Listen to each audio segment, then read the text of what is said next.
So as the IPL franchises finalize a list of 346 players ahead of the auction on the 18th of December, Deep Dasgupta with me on ESPNcricinfo to just try and add some information in between, read between the lines and what we can expect from this auction after the list that we've seen, Deep. I've said 346, but this is not one of those big auctions. Only 70 players maximum can be bought, and there are only 20 slots at max for overseas players. So what's the general trend that you can expect from this auction? Well, a lot of backup players for most of the franchises in terms of, I think, basic nucleus is there. But when it comes to a couple of franchises like Delhi and Punjab, they've got to kind of get the whole squad together. Kings 11 is still all right. Punjab, they have basic nucleus there, but someone like Delhi, they will really need to build the whole squad from scratch almost. So those two, apart from those two franchises, I think the others are well placed. So they'll be picking up maybe a couple of players which would maybe fit directly into their playing 11 for some big money, because there's a lot of purse available to them for someone like a CSK or RCB or even Sunrisers, where there is a lot of purse available and they really don't need too many players. So some of those big names can go for some big money in the in this auction. Now that's a good point you make, because someone like Chennai, who've got most of their squad from last year, but they still have in excess of 8 crore as salary cap. You mentioned the other teams too. Sunrisers have quite a bit. They've got almost 9.7 crore. So could we just see a few players go for really big money? Yeah, absolutely. The marquee players that could go for a lot of money, and that's where I think Punjab and Delhi might struggle a bit. Because like I said, they need to build a squad. They need to build a squad, so they need those marquee players. Right. So now, will that money go for established names or some new entrants for the IPL? Let's start with the established players, the overseas players that have set their base price at 2 crore. And Brendon Mccullum is an IPL stalwart and legend, has been playing T10 and all sorts of other cricket in recent times. But at 37 years, at 2 crore, released by RCB, is that a wise call to put your base price that high? Brendon Mccullum, even if you look at Brendon Mccullum in the last couple of months, all the T20 that he's been playing around, the big bash that he played, is still playing.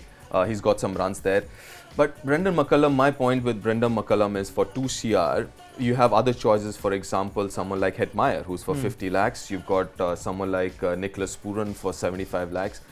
So you've got to make a choice. You want to go for Brendon Mccullum for 2 CR or a Hetmeyer for 50 or Pooran for 75. So that's a choice that the franchises need to make. The company that Brendon Mccullum enjoys in the 2 CR overseas players category includes Darcy Short, who's you could say the same skill set, and he had a woeful IPL last year for the Rajasthan Royals at an average of just 16.5. He has been part of the Australia T20 squad.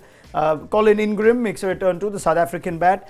Chris Wokes is there. Corey Anderson is there, released by RCB. They fall into the all-rounders category. And Sean Marsh and Angelo Matthews to wrap it up. But all eyes on Sam Curran, who's a revelation in the tests. He's not quite part of England's white ball setup yet. But 2 crore for Sam Curran?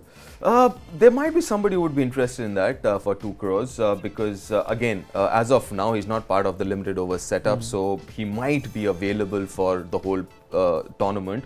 The other names that you mentioned, especially the openers, the overseas openers, see, almost every franchise has their opening slot kind of set. So you might not look at too many openers, and that too for 2 CR.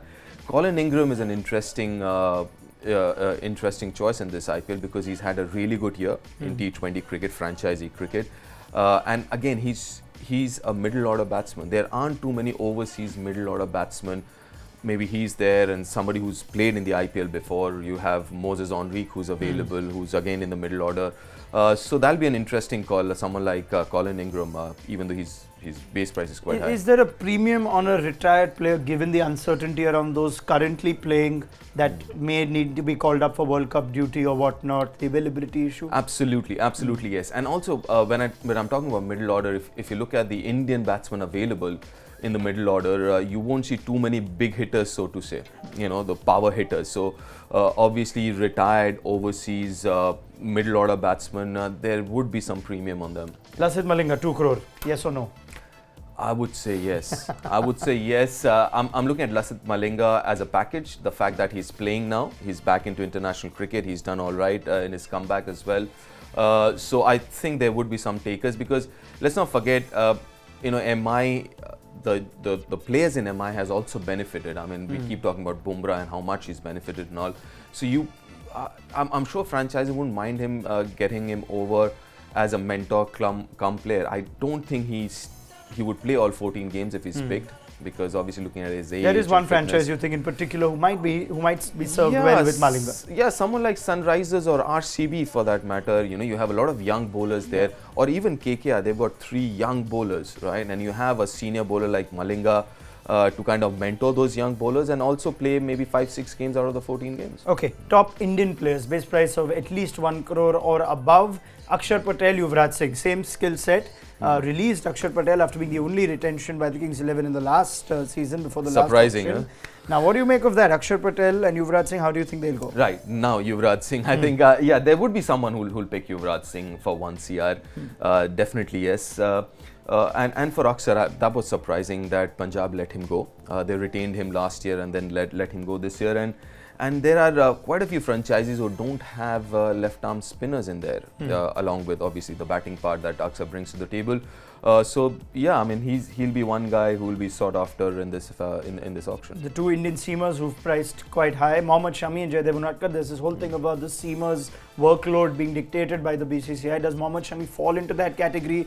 Given he's not quite first team in white ball cricket, but he may very well be one of the probables for the World Cup. So you've got Shami at a base price of 1 crore. You've got Jaydev Unadkat, who had a disappointing IPL last year, still clocking it at 1.5 crore. There'll be takers for both, you think? Yeah, definitely. I mean, listen, I think Jaydev was released predominantly because of his the price that he went for, which was 11.5 crores. So obviously, I think the whole idea would be to release him and then buy him back at a cheaper rate. So I think there will be takers for Unadkat. And again, if you look at would Unadkat be better served playing somewhere else? Maybe the Jaipur weren't ideal conditions for him. He did better playing in Pune. Yeah, somewhere with the pitch is I mean, any pitch which helps the spinners would help someone like Unadkat. As simple as that. If the ball doesn't come onto the bat, Unadkat with his slower ones and the angle that he provides as a left armer, that will help. So definitely yes, Unadkat will go for a few. Might not go all the way to 11.5, which he got last time around, but would definitely go around 5-6, if not more. Again, the other faster bowlers, you're talking about Shami and all, there will be quite a few takers for Indian fast bowlers. Yes. For someone like Shami, Unadkat, there are others as well. Ishant Sharma, Ishant Sharma. I'm not too sure about Ishant Sharma because I think what has helped him in Test cricket is the fact that he hasn't played white ball cricket for a while. So you see that difference in his seam position. Would that in any way tempt a franchise to pick him? That he's been a good red ball bowler? That may not feature in Galpin. That might tempt. It would? Yeah, might. The experience as well. But, honestly speaking, I just hope he does not and he goes and plays county cricket again, because that has really helped him and Indian team as far as red ball cricket is concerned. Riddhiman Saha, I know you have a soft corner for Riddhiman Saha. We all do. He's been through this terrible injury that's kept him out of the team. But a base price of 1 crore, will there be a taker for someone like Saha coming out of injury? Yes, there will be. There will be takers. Again, for all you know, Punjab might pick him up. So I don't know what's the scene with KL Rahul and keeping wickets. So there would be takers. Even Didi for that matter might have him there, even though Rishabh is there. So see, someone like him, he can bat in the middle order, he can bat in the top order. Obviously, he's a fantastic keeper. I think it was a struggle though, Deep, for the Sunrisers last year. Yeah, Sunrisers, it was, because I think they kind of struggled with who will open, who won't open, and the batting order with all that was happening with Warner and everyone else. So I personally think he might just go back to Sunrisers because, like I said, he's someone that you would want, again, as a wicket keeper or as a batsman who's flexible. Okay. What about the older bunch? Now, we discussed McCullum and Yuvraj in this. They're the oldest in this list that we discussed of Premier players at 37. Hashim Amla is 36. And in spite of the great IPL he had in 2017, there were no takers for him last year. Malinga returns at age 35. Sean Marsh, the original orange cap holder, at age 35. Now, Dale Steyn back to international cricket at 1.5 crore. Dwayne Smith has been to a number of franchises in the IPL. From that list, let me focus on Amla, Dale Steyn, prominent South African internationals, maybe Sean Marsh and Dwayne Smith. If you just talk about established IPLs, is their age going to go against them, or would you still invest in? Not really. I mean, you shouldn't be talking about age anymore. But having said that, I don't think so. I don't think so. I think what is very, very important is, if possible, to find out before the 18th what's the World Cup schedule? What's the plan for the countries? Because Dale Steyn will figure in the World Cup side. Hashim, yes, no, I don't know. So if they're going to be part of the World Cup squads, what is the plan of their team? Are they going to be available throughout or not? I think it'll help all the franchisees and the players if there is some kind of clarity before the 18th as far as their availability is concerned. Okay, what about other sets of released players that might be of interest? Now, were you surprised when Carlos Brathwaite was put back into the auction by the Sunrisers, or when JP Duminy was put into the auction by the Mumbai Indians, who didn't quite get their balance right last season? Chris Wokes, Corey Anderson too by RCB. So these are two regular internationals they played. So they're obviously letting go of, they've got Marcus Stoinis traded. But from amongst the skill set of all-rounders, we see plenty of them back in the auction. Akshar, Brathwaite, Duminy, Wokes, Corey Anderson. Will they be of interest? Corey Anderson, yes.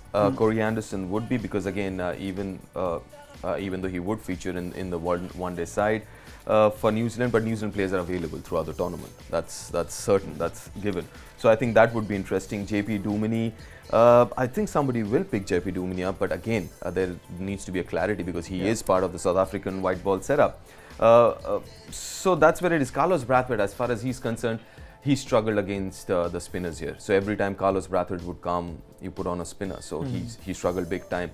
But having said that, I don't know, for 75 lakhs, there might be someone. There are a lot of these West Indians who are available for throughout the tournament, as I mentioned before. Someone like so availability becomes big with all the uncertainty around World Cup schedules and whatnot. And the other thing is, their base price is 50 lakhs, 75 lakhs. So bargain. It's a bargain. In the end, you know, after the first round of marquee players are done and you're still left with, say, 2, 3, 4 CR available, you might want to go back and have a look at them if they're still available.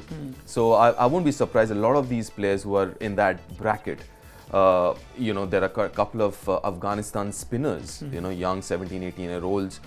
They're only for 70, 75 lakhs. And if you have that money in the kitty, you might want to pick them up now and kind of retain them for you know, next year or so, because this is the second year of the contract. So you've got one more year where you can retain players. So they might be looking at quite a few youngsters right now, so to say, you know, and kind of see how they progress in the next year or so. Okay, so that's just summarize. Out of the 346 players list that we have, only a fifth of them, or less than a fifth of them, will actually get picked. It's only a maximum of 70, like I said, that could go. So the gut feeling you said is that certain players, very few players, might go for really good money.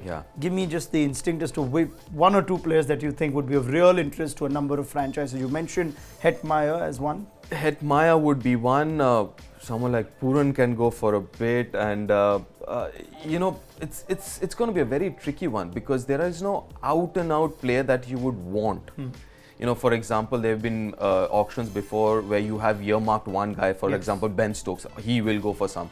But from that perspective, there is no one or two player where you can say he will definitely, people will be looking for him. But if you look at groups, for example, the Indian fast bowlers, I think will get a premium this year because there are a lot of requirement for Indian fast bowlers. Overseas who are available for throughout the tournament and have a good track record, they will have a premium. Middle order batsmen, premium. So there are these groups which will fetch quite a bit. All right. Thank you very much, Deep Dasgupta. That's a wrap of what we can expect from that auction on the 18th of December. We'll, of course, have more coverage in the build-up to the IPL auction of 2019, which takes place in Jaipur on the last day of the Perth Test.